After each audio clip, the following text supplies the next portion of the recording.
Selamat pagi kepada Bu Pipit dan Bu Francisca. Terima kasih untuk waktunya sudah datang di seminar tugas akhir mahasiswa atas nama Alfian Mustari pada hari Jumat tanggal 30 April 2021. Kepada Alfian Mustari dipersilahkan. Assalamualaikum warahmatullahi wabarakatuh. Saya Alfian Mustari 16020043 akan mempresentasikan teori pengendalian bahaya kebisingan di industri manufaktur. Sebelumnya terima kasih kepada Ibu Pipit dan Ibu Francisca.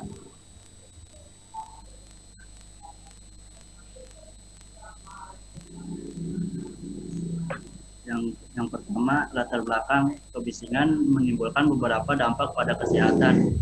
Selain berdampak pada gangguan pendengaran, intensitas bising yang tinggi juga dapat mengakibatkan hilangnya konsentrasi, hilangnya keseimbangan, dan disorientasi, kelelahan, gangguan komunikasi, gangguan tidur, gangguan pelaksanaan tugas, gangguan fal tubuh, serta adanya efek visceral seperti perubahan frekuensi jantung atau peningkatan denyut nadi, perubahan tekanan darah, dan tingkat pengeluaran keringat. Hasil penelitian menyebut bahwa masyarakat yang terpapar kebisingan cenderung memiliki emosi yang tidak stabil. Ketidakstabilan emosi tersebut akan mengakibatkan stres. Stres yang cukup lama atau menyebabkan terjadinya penyempitan pembuluh darah sehingga memacu jantung untuk bekerja lebih keras, memompa darah ke seluruh tubuh. Selanjutnya materi pembahasan yang pertama bunyi, yang kedua anatomi telinga dan proses pendengaran, yang ketiga kebisingan, yang keempat pemeriksaan audiometri, yang kelima faktor yang mempengaruhi status pendengaran. Yang pertama bunyi yang terdengar memberikan informasi tentang suatu kejadian, terutama lokasinya tanpa manusia harus melihat. Terdapat berbagai bentuk dan intensitas bunyi yang bersifat menenangkan, mengganggu, atau merusak. Bunyi muncul akibat adanya getaran pada suatu permukaan yang merabat ke media sekitarnya seperti udara. Hal-hal yang menentukan kualitas bunyi, yang pertama frekuensi. Frekuensi adalah jumlah gelombang lengkap yang merabat persatuan waktu yang dinyatakan dalam getaran per detik atau dalam hertz. Berdasarkan frekuensi akan menentukan nada suara.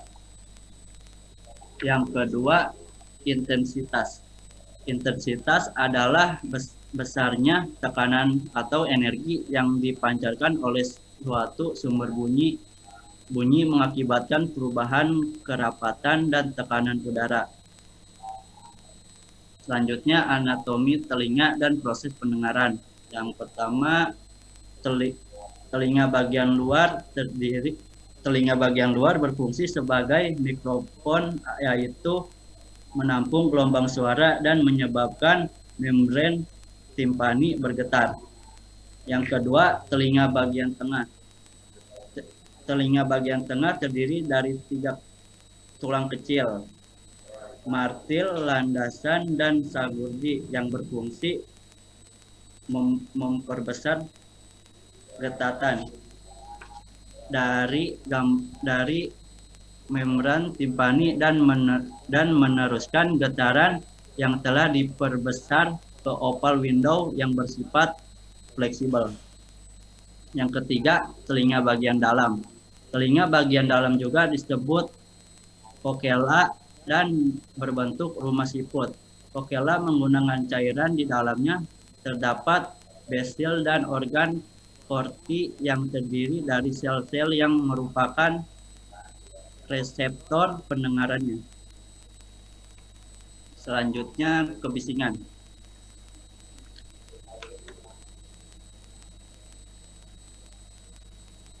Kebisingan adalah semua suara yang tidak dikehendaki yang bersumber dari alat dan proses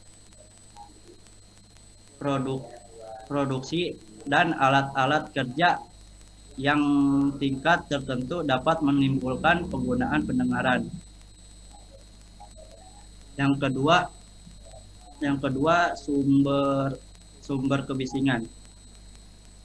Sumber kebisingan ialah sumber bunyi yang kehadirannya dianggap mengganggu pendengaran baik dari sumber bergetar maupun tidak bergerak. Contoh sumber kebisingan di industri manufaktur seperti penggunaan alat-alat berat, transportasi tempat kerja, dan lini produksi. Selanjutnya jenis kebisingan. Kebisingan dapat dibagi berdasarkan sifat dan spektrum frekuensi bunyi serta pengaruhnya terhadap manusia. Jenis kebisingan menurut Sumamur tahun 2014 berdasarkan sifat dan spektrum frekuensi bunyi adalah yang pertama kebisingan kontinu, yang kedua bising terputus-putus, yang ketiga bising inklusif. Selanjutnya, nilai ambang batas atau NAB kebisingan. Nilai ambang batas adalah angka desibel yang dianggap aman untuk sebagian besar tenaga kerja bila bekerja 8 jam per hari dan 40 jam per minggu. Menurut Insinyur Paturyani tahun 1998, kebisingan terhadap manusia dibatasi dengan NAB yaitu 0 desibel. Untuk threshold of hearing atau anak bayi 120 desibel untuk mulai tidak enak didengar. Serta 130 sampai 140 adalah telinga mulai terasa sakit. Sedangkan menurut keputusan Menteri Tenaga Kerja nomor 51 tahun 1999, NAB untuk kebisingan di tempat kerja adalah intensitas tertinggi dan merupakan nilai rata-rata yang masih dapat diterima oleh tenaga kerja tanpa mengakibatkan hilangnya daya dengar yang tetap untuk bekerja secara terus-menerus tidak lebih dari 8 jam sehari dan 40 jam per minggunya. Selanjutnya, baku tingkat kebisingan.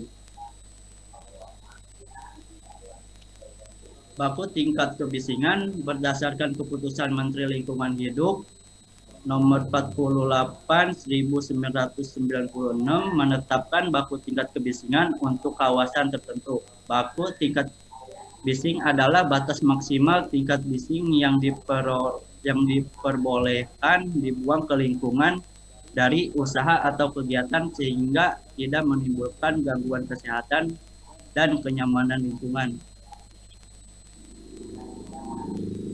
Selanjutnya, pengukuran kebisingan. Pengukuran kebisingan bertujuan untuk membandingkan hasil pengukuran pada suatu waktu dengan nilai ambang batas kebisingan. Pengukuran ini hanya menunjukkan rata-rata paparan kebisingan pekerja ketika bekerja selama 8 jam per hari, tetapi tidak menunjukkan paparan kebisingan terhadap masing-masing pekerja. Untuk mengetahui intensitas bising di lingkungan kerja, digunakan sound level meter.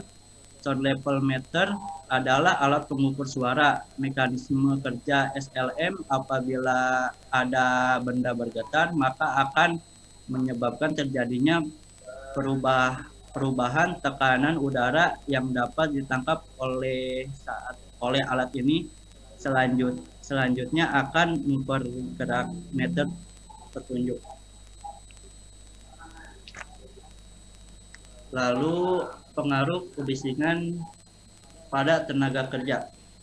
Menurut Bukhari tahun 2007, berdasarkan pengaruhnya terhadap manusia, bising dapat dibagi menjadi 3. Yang pertama, bising yang menggunakan intensitasnya tidak terlalu keras, misalnya suara mendengkur.